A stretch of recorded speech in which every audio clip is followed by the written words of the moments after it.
All right, welcome to the video lesson for our topic Math 3, Unit 4, Day 1 and 2. This is where I combine simplifying, multiplying, and dividing rational expressions. We got a lot of examples that are going to be worked out on this video. I might break it up into a couple videos so it's not too long. The first example you have on your notes is worked out for you already, so I want you to just take a minute to read through it, make sure you understand the steps and the directions for how to implement them. So, our first step is we always want to factor anything that we have. And you have to be able to factor expressions to be able to do this. So if you need additional support and help with factoring, please ask for my help or look up some information, whether it be YouTube, Google, or anything that can just get you to understand factoring a little better, because that's so crucial to be able to simplify these expressions. We have to be able to look at restrictions. Restrictions are anything that make the denominator 0. You can't divide by 0. So, for example, if you look at this expression here, well, I can plug in, negative 3 into that denominator.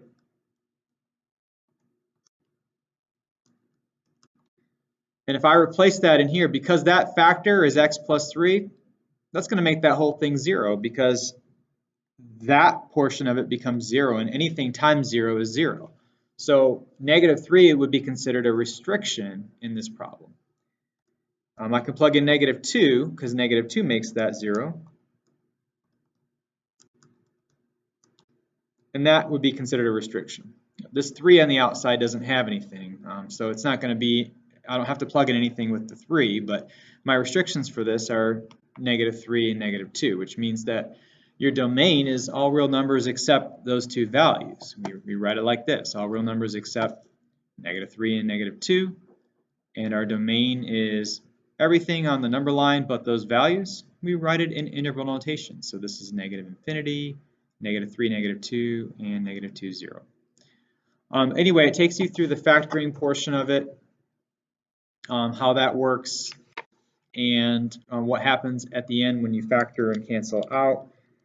Well, these x plus 2's are the same, so you're going to end up with this reduced expression. So having gone through that, if you look at the examples, well, I'll take you through these two examples right here on this page, and I'm going to put them on a separate piece of paper. So let's look at number 2. We have to simplify and state the domain and restrictions for the following problem. So the first thing I would do on this problem is I would look to see what I can factor. And on the numerator, I noticed that there's both a 2 and a 54 and an x. So that's actually a GCF. So I'm first going to pull out the GCF for that, and that's going to give me 2x. And then what's left inside that set of parentheses is going to be x cubed. And 54x divided by 2x is 27. Okay, well, that can be further factored later. The denominator, well, I have a 2, a 7, and a 3, so I can't take a GCF out. However, this is a trinomial, so this is going to be an AC factor. And that's going to be where I multiply the a times c, and I come up with some terms that multiply to 6 and add to the middle number, which is 7. And you can get 6 and 1 to make that happen. So I write that as 2x squared plus 6x plus 1x plus 3. So I'm going to break that 6 and 1 into 6x and 1x, and that's going to split that 7x into those two. So I'm going to do the GCF for these two.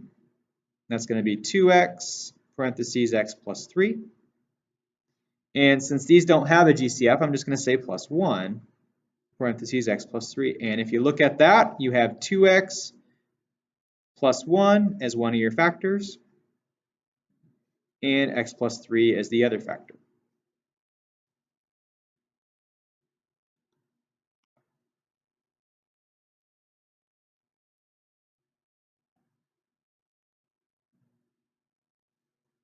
So my final task here is to be able to factor this x cubed plus 27.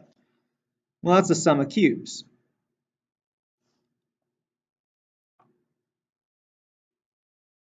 So we did that in the last unit. That's going to break down to x plus 3. Remember, 3 cubed is 27. And in the trinomial, it's going to be x squared minus, since we started with the plus, that has to be a minus, and then 3x. Just multiply these together, and then add it to the last number or term squared, so plus 9. And so let me rewrite that. This is going to be 2x, x plus 3, x squared minus 3x plus 9, over 2x plus 1, and x plus 3. So at this point, we're going to look at our denominator. What are my restrictions? What is my domain? Well, what makes the 2x plus 1 and the x plus 3 0?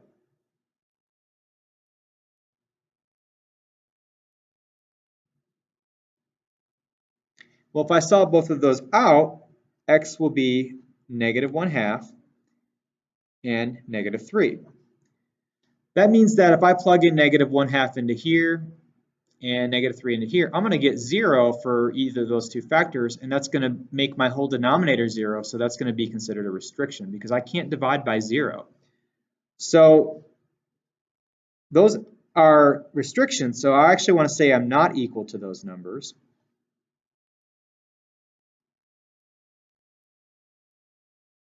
And we want to write our domain as all real numbers except for negative 3 and negative 1/2.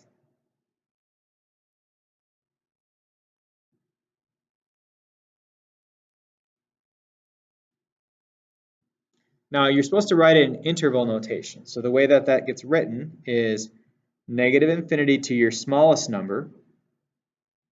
That's your first interval. Separate it with a u. And then so that basically represents all numbers less than negative 3. All the values between negative 3 and negative 1/2. And then all the values greater than negative 1/2. So negative 1/2 to infinity. So that would be your domain. We don't do range on these, just domain.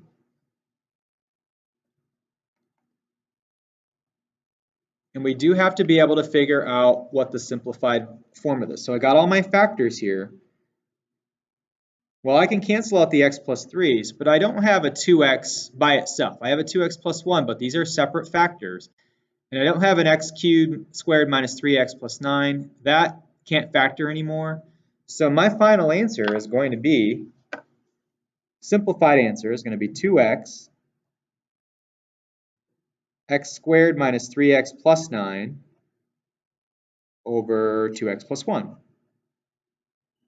And since I don't have another factor on the denominator, it's okay to leave that without parentheses, but it's not going to hurt writing those as parentheses, so you can go ahead and do that if you want.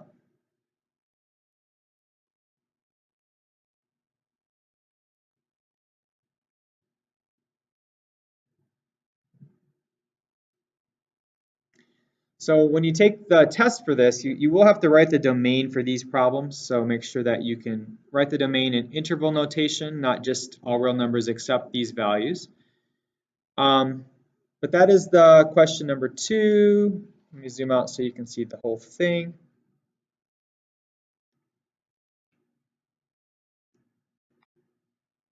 And why don't you take a minute to pause it and try number 3.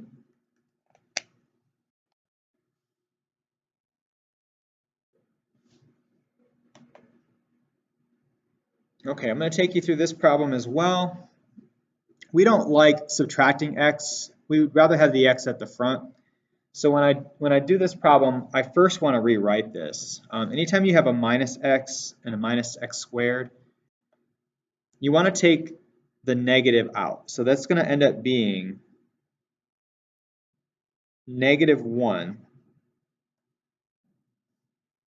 And we're going to reverse it. So we're going to say x minus 3. Take a minute to understand why that works. If you were to distribute that back in, that's going to be negative x, which is minus x, and it's going to be positive 3 since these are 2 are negative, and that's the 3 right here. So by doing it this way, I can get in that more familiar x minus 3. Same thing down here, except I do have a GCF, so I can pull out a negative, but also a 2. That's going to be negative 2. And that's going to give me x squared minus 9. And you can multiply that back in to verify that works. So now that we have the GCFs out of here, x minus 3 is already factored, but I can factor x squared minus 9. Well, that's going to end up being x plus 3, x minus 3. That is a difference of 2 squares. So that's going to be negative 2, x plus 3, and x minus 3. That's what that factors to. So this whole thing is going to be negative 1, x minus 3. That's the numerator. The denominator is going to be negative 2, x plus 3, and x minus 3. So let's go ahead and get our restrictions in our domain before I cancel stuff out. So my restrictions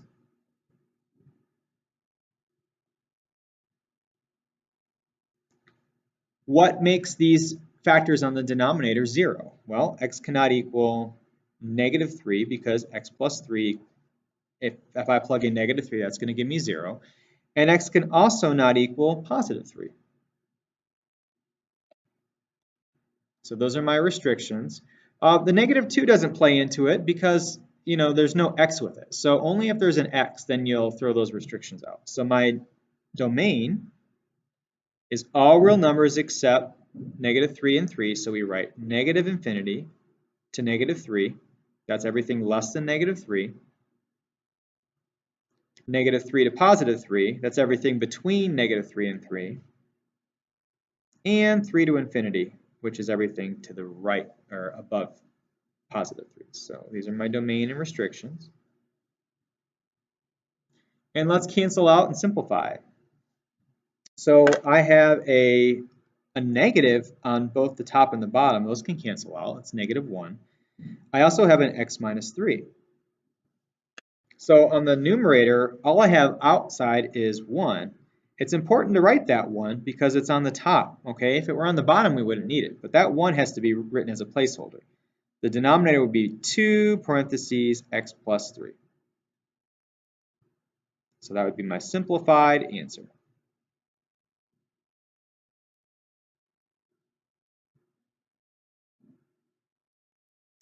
All right, I'll stop this video for these examples and I'll work out questions 4, 5, 6, 7, and 8 on a separate video. It may be 2 videos since these problems take a little while. So hopefully that was of help for you guys.